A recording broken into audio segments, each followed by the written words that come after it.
주님의 이름으로 사랑하고 축복합니다. 오늘 한 날도 우리 주님과 동행하시는 기쁜 복된 날 되시기를 바랍니다. 네, 우리는 삶에서 늘 기쁨이 넘치고 행복하고 또 모든 일이 형통하기를 바라죠. 그래서 그 즐거움이 넘쳐나기 위해서 세상에서 즐거움을 못 누리는 이들이 또 하나님에게 나와 교회 생활, 신앙생활 하면서 또 그 기쁨을 소망하기도 합니다.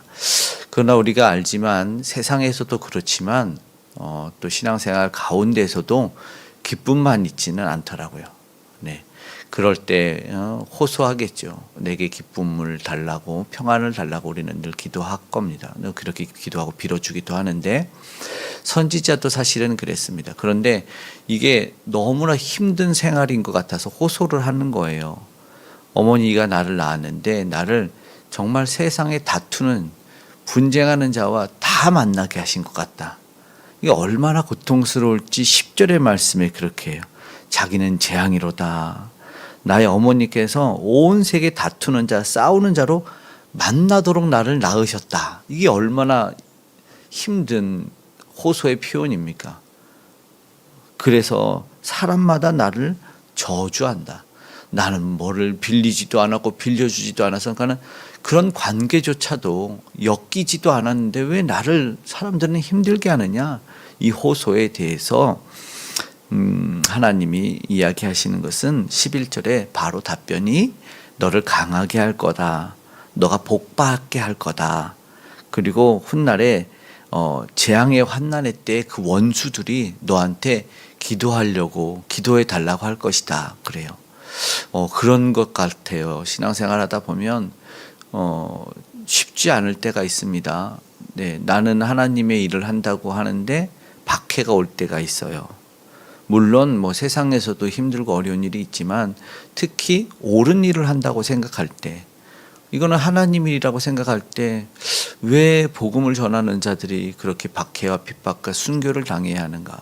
한국의 역사를 돌아봐도 그렇고 뭐 지금은 뭐 순교와 박해가 없는 것 같은데 그렇지도 않더라고요. 뭐 어느 교회 잘 아는 뭐 연세중앙교 목사님은 설교하는데 도끼로 무릎을 찢기도 했다고 그러더라고요. 그래서 그런 일들도 있지만 하나님의 일을 할 때는 더욱더 이해되지 않는 고통이 있는 것은 한 번 더 생각해 볼 때 확실한 것 같아요. 그러나 어느 날 그 까닭 없이 힘들게 했던 이들이 찾아와서 여기는 뭐 원수라고 표현하지만 간구해요.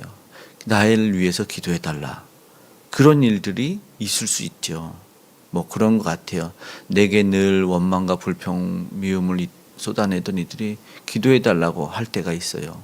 그러면 우리는 먼저는 뭐 내게는 기쁨이 샘솟는 일이 아니지만 이게 하나님으로 말미암아 생기는 이해되지 않는 일이 있기 때문에 하나님이 하실 일에 대해서 우리는 마음과 생각을 좀 열어놨으면 좋겠어요.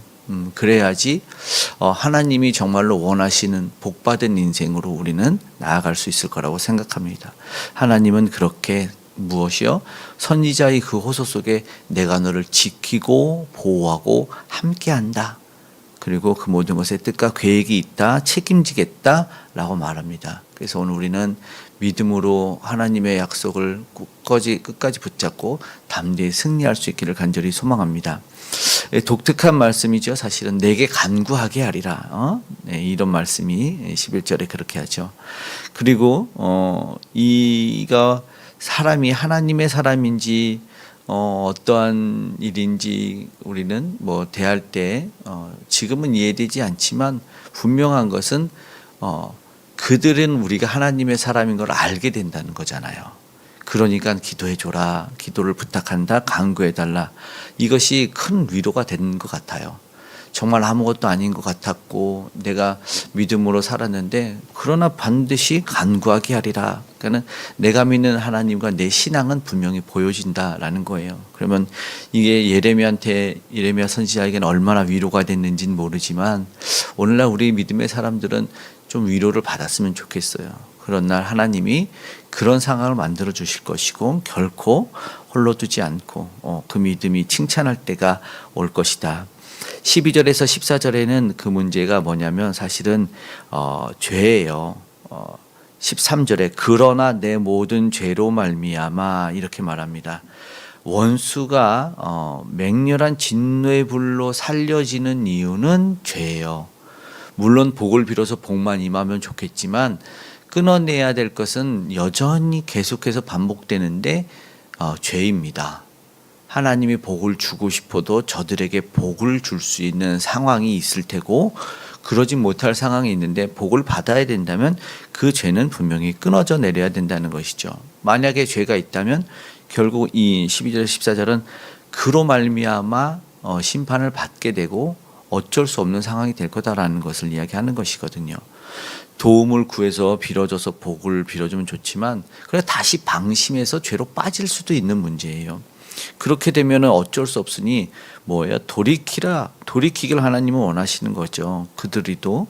왜냐하면 하나님의 바운더리 안에 있어야지만 복을 빌어도 복이 임하는 건데 그냥 때로는 기고만장해가지고 하나님의 바운더리에서 복받고 평안을 누리며 살면 좋지만 거기 테두리에서 벗어나면 그러니까 내가 마음대로 해보겠다고 국경을 넘어가면 적국의 총알이 언제든 날아올 수 있는 거죠.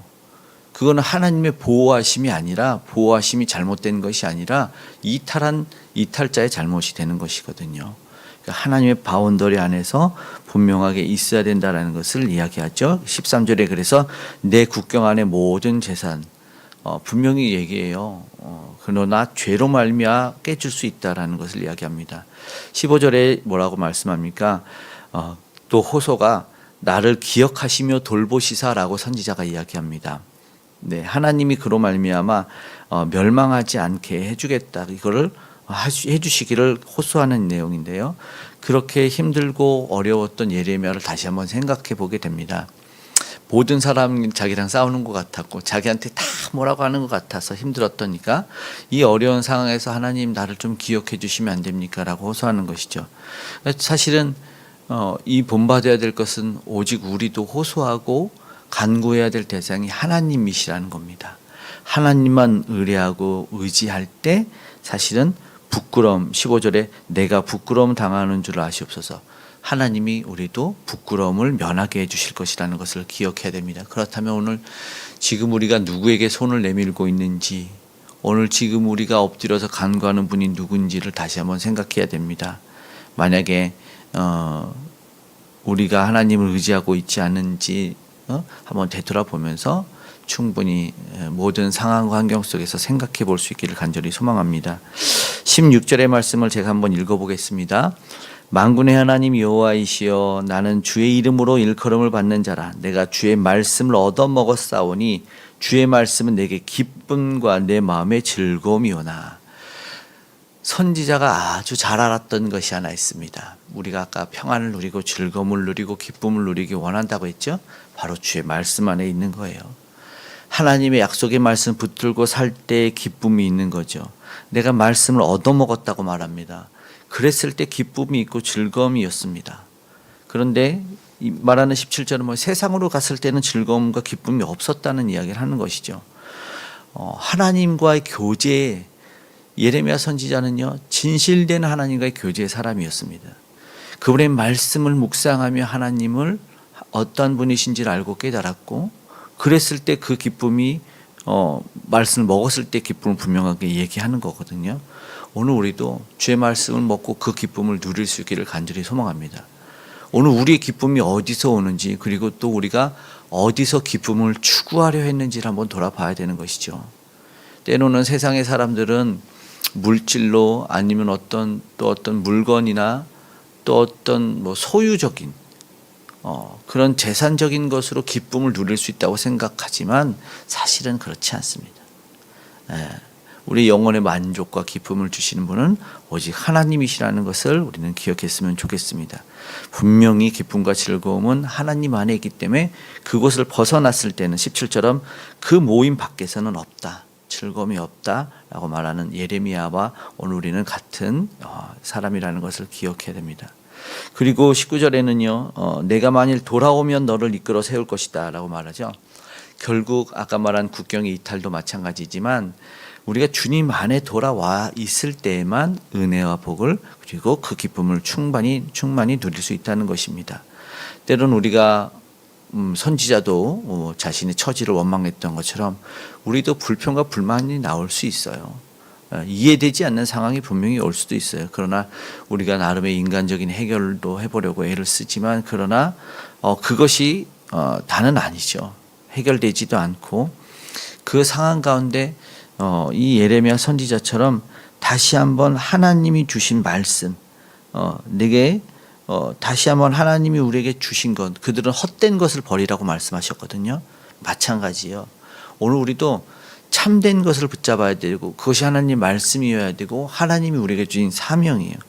그것을 붙잡고 주저앉지 않고 다시 소망 가운데 일어나서 세상에서 뗀 한 발로 하나님 앞으로 한 발을 헤어나갈 수 있기를 간절히 소망하는 것입니다. 그럴 때 하나님과 온전한 관계가 점검이 되어지고 다시 한번 하나님 앞에 우뚝 섰을 때 20절에 말하는 내가 너로 말미암아 견고한 놋성벽이 되게. 와, 놋이 이제 철과 같은 그런 단단한 금속인데 금속으로 된 성벽이 존재하진 않겠지만 하나님이 비유적으로 이렇게 너를 튼튼하고 강하게 만들어주겠다는 약속의 말씀이거든요. 그리고 다 회복될 것을 구하여 건짐이라 여호와의 말씀이 누가 너를 치려고 할지라도 하나님의 응답이 분명하게 임하는 것이죠. 그들이 너를 칠지라도 이기지 못할 것은 내가 너와 함께하여라고 말합니다. 하나님이 함께하는 사람은요 놋성벽과 같아서 절대로 해함받지 않습니다. 네, 이것을 기억해야 되죠. 근데 문제는 하나님과의 떨어졌던 것들, 그리고 구원자는 오직 하나님이라는 것, 회복시킬 분이라는 것을 기억하고 문제는 하나님에게 있는 것이 아니라 사실은 답이 하나님에게 있다는 것을 우리가 기억했으면 좋겠고 그 문제는 우리 안에 사실 스스로를 돌아봤을 때 문제가 있음을 기억하고 인식하고 다시 한번 하나님에게로 돌아가고 하나님에게 호소하고 부르짖을 수 있는 그런 저와 여러분이 되기를 간절히 원합니다. 하나님의 말씀으로 회복이 될 때 참된 회복과 위로가 있을 줄 믿습니다.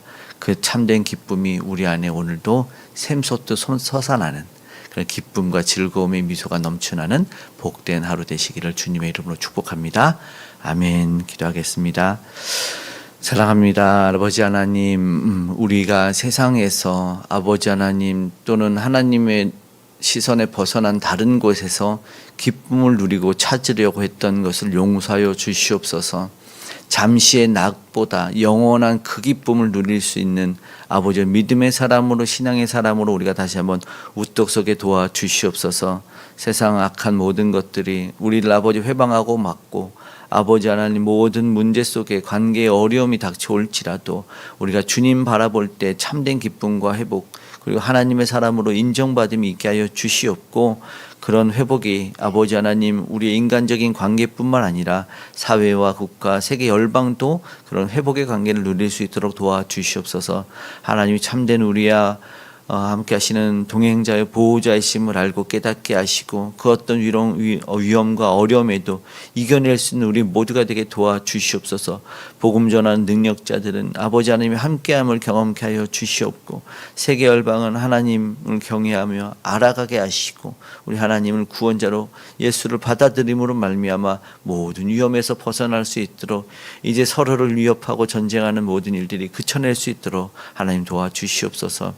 우리 생명된 예수 그리스도를 믿음으로 받아들이는 이 다음 세대가 우뚝 서길 간절히 소망합니다. 주님 도와주시옵고 우리 안에 아버지 하나님 저들을 향해서 또 믿지 않는 자들을 향해서 기도가 끊이지 않게 주님 도와주시옵소서.